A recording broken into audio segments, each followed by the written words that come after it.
Hello, Faculty Lounge participants. I am Robert Gordon from the northeastern corner of the state of Utah, here to talk to you about a digital backup tool. At this very moment, I'm doing a training in Vernal, so this was pre-recorded this morning. I'm here today to tell you about Dropbox and some of the things it can do in your classroom. You may come up with additional ideas as well. You need Dropbox if, this is kind of like the saying, you might be a redneck if.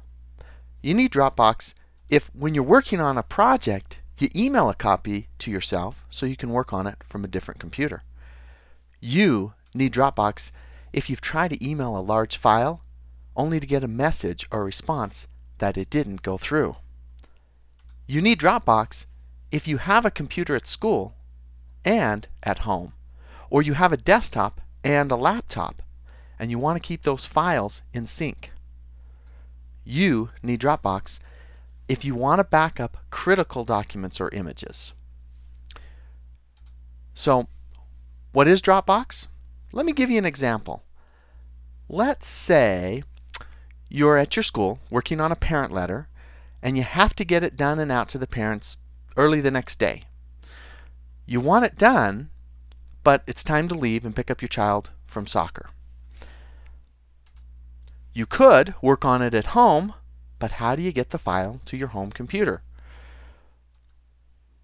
You could email it to yourself. That works, but it's kind of messy. Hard to get the files back and forth and downloading and things like that. You could use a flash drive. Nice, but there is a better way. Enter Dropbox.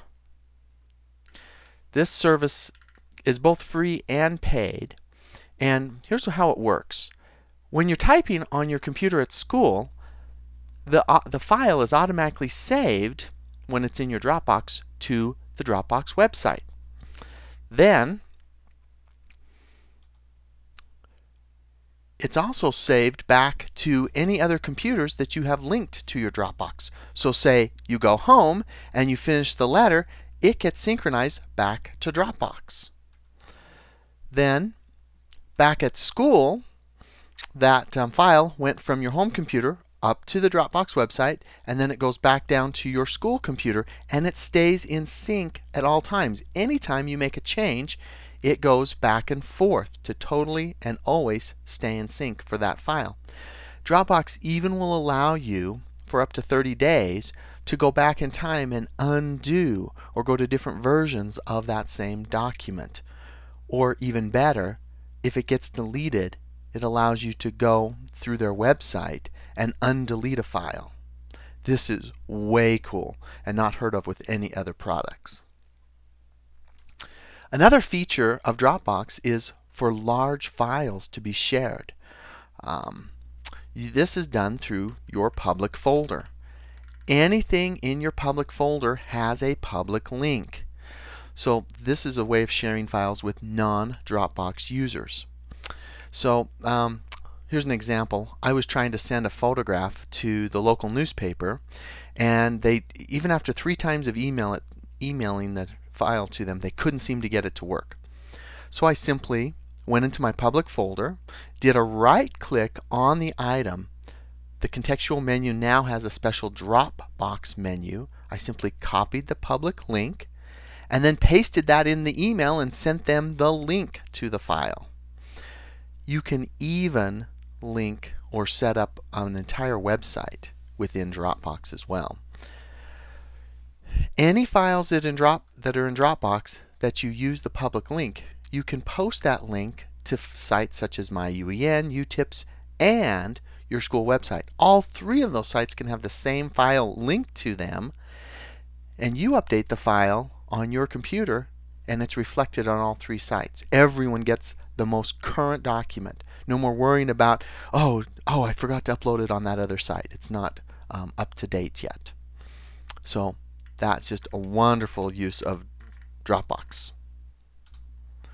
You can also share files with other people. So if you're working with another teacher, you can share a folder and anything inside that folder becomes is shared between both you and the other person. Nobody else. This is just between you and that other person. And you can even use that undo feature I talked about briefly earlier to go back to that original document. You can also share the same folder with multiple teachers. So if you're teaching in a team of 4th grade teachers and one of them wants to do a lot of stuff in science, they can share all their files in science in that one science folder. And maybe another teacher wants to share their math folder with all the rest of the teachers.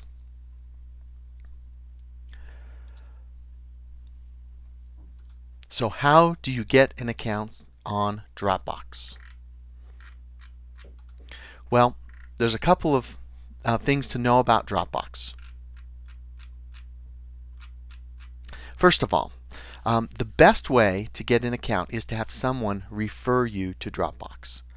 This way, both the referrer and the referee gain an extra 250 megabytes of space. So Dropbox is free for the first 2 gigabytes of space. After that, more space can be purchased. There's a 50 gigabyte plan and a 100 gigabyte yearly plan. But if you share Dropbox with others, you can get up to 3 gigabytes more, totaling 5 gigabytes in all. For me, that's quite a bit of space just to share Word documents, Excel spreadsheets, PowerPoints, and an occasional movie. It's great. It's wonderful space to be able to store my stuff. If you take the tour, you gain a little bit more space.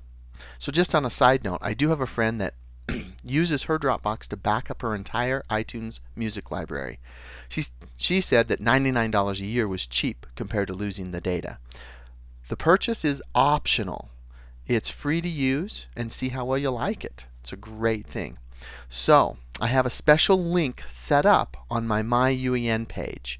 So the address is my.uen.org/14409. Again, that's my.uen.org/14409. This is just my MyUEN page, and I've created this special tab across the top, Dropbox tab. Click on that tab, and that will take you to the Dropbox page that I've set up. And there's just a link here. If you click on that Dropbox link, it'll ask you to sign up using a username and a password. Your username is an email address. Remember that email address, because that's what you would want to share with someone else if you want to share a folder. And really, that's just about all there is to Dropbox. It's really simple, it's really secure, it's easy to use. If you have any questions that Jared can't answer for you today, you can use this contact information on the screen. Email robert@nucenter.org or my cell phone number 435-671-0640. Another resource for you, though, is on the Dropbox homepage. There is a tour. If you click the link to take the tour, it'll go through exactly how Dropbox works for you. Really simple. And even better than that, once you get to that Dropbox tour, down in the lower left corner, you'll see the Dropbox, the video demo. Check out that video. It's going to give you a lot of resources on other things that Dropbox can do. It's really easy, really simple. It's a client that installs on your computer, and then gives you a web client as well. It's just as easy to save into your Dropbox as it is to save anywhere else on your computer. So this is really cool, and I hope that this has been beneficial, though it's been really quick, and I hope that you get digging into Dropbox and that you use it. Thank you very much. This is Robert Gordon signing off.